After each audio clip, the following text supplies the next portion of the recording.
Hi friends, నేను మీ Manoj. Welcome to my channel ఉన్నదొకటే జిందగీ. సో ఫ్రెండ్స్, ఈరోజు మన టాపిక్ వచ్చేసరికి అనంత పద్మనాభ స్వామి యొక్క 6వ గది మిస్టరీ ప్లస్ దానికి ఏర్పాటు చేసిన నాగబంధం యొక్క మిస్టరీ. సో తెలుసుకుందామా ఫ్రెండ్స్, మన వీడియోలోకి ఎంటర్ అయిపోదాం.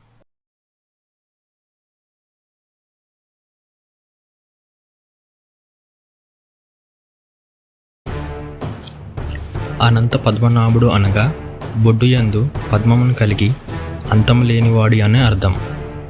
అనంత పద్మనాభ స్వామి దేవాలయం శ్రీ మహావిష్ణు దేవాలయం. ఈ ఆలయం భారతదేశంలోని కేరళ రాష్ట్రంలోని తిరువనంతపురంలో ఉంది. ఈ ఆలయం ప్రస్తుతం ట్రావెంకోర్ రాజకుటుంబం ఆధ్వర్యంలో నడుస్తుంది.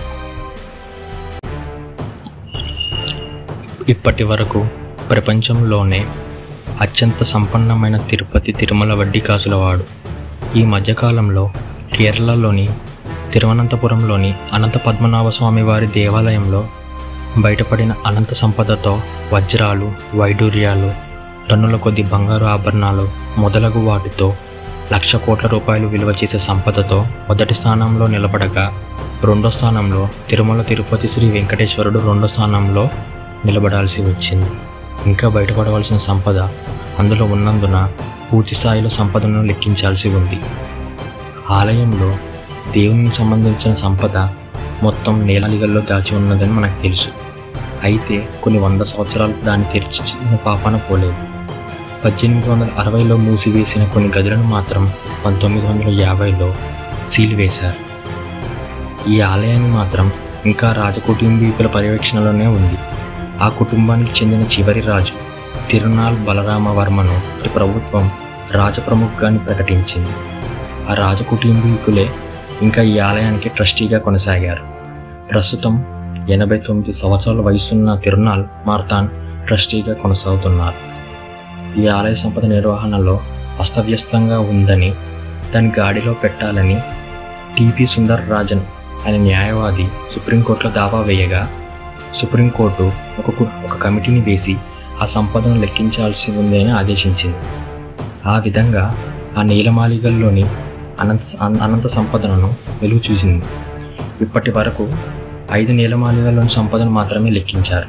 అందులో అనంతమైన సంపద, వజ్రాలు, వైడూర్యాలు బయటపడ్డాయి. ఇంకా 6వ గది తెరవాల్సి ఉంది. అయితే ఇప్పుడు మనం తెలుసుకోబోయేది 6వ గది గురించి. 6వ గదికి నాగబంధం ఉంది. నాగబంధం అనేది మొత్తం నిధి నిక్షేపాలను వర్తిస్తుంది.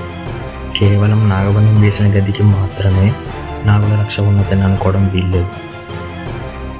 నీలమాళిగల్లోని 5 గదులను తెరిచి అందులోని సంపదను గుర్తించినప్పుడే నాగబంధం తన ప్రభావం చూపడం మొదలుపెట్టింది.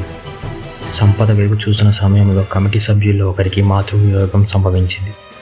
మరొకరికి కాలు విరిగిపోయింది. 5 గదులను తెరిచిన తర్వాత 6వ గదిలో కూడా తెరవాలనుకున్నారు.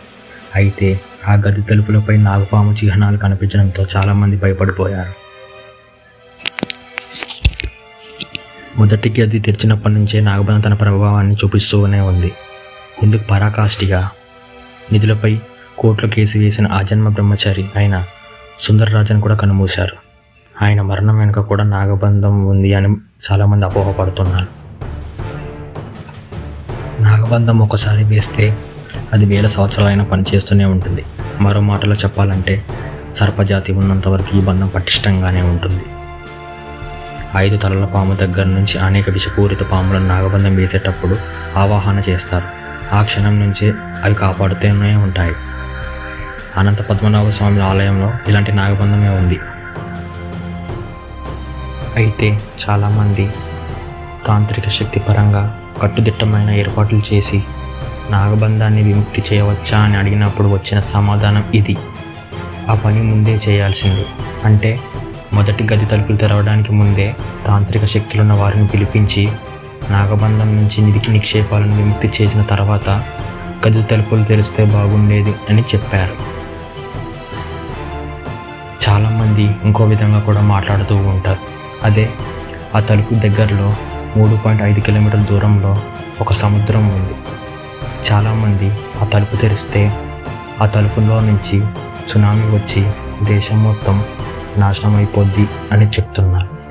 సో ఇందులో ఏముందో దేవుడికే తెలియాలి. సో ఫ్రెండ్స్, ఇది ఈరోజు మన వీడియో.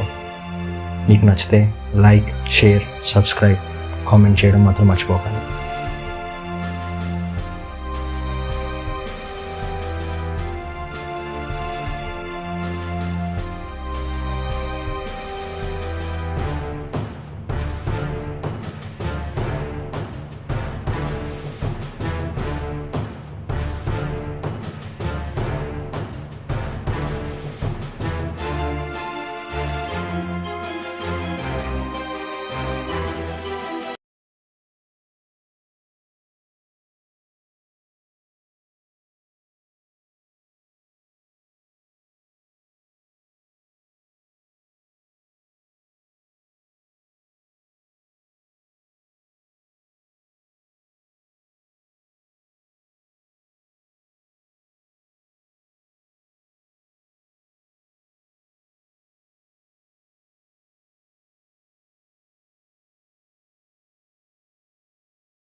అయితే చాలామంది తాంత్రిక శక్తి పరంగా కట్టుదిట్టమైన ఏర్పాట్లు చేసి నాగబంధాన్ని విముక్తి చేయవచ్చా అని అడిగినప్పుడు వచ్చిన సమాధానం ఇది: ఆ పని ముందే చేయాల్సింది.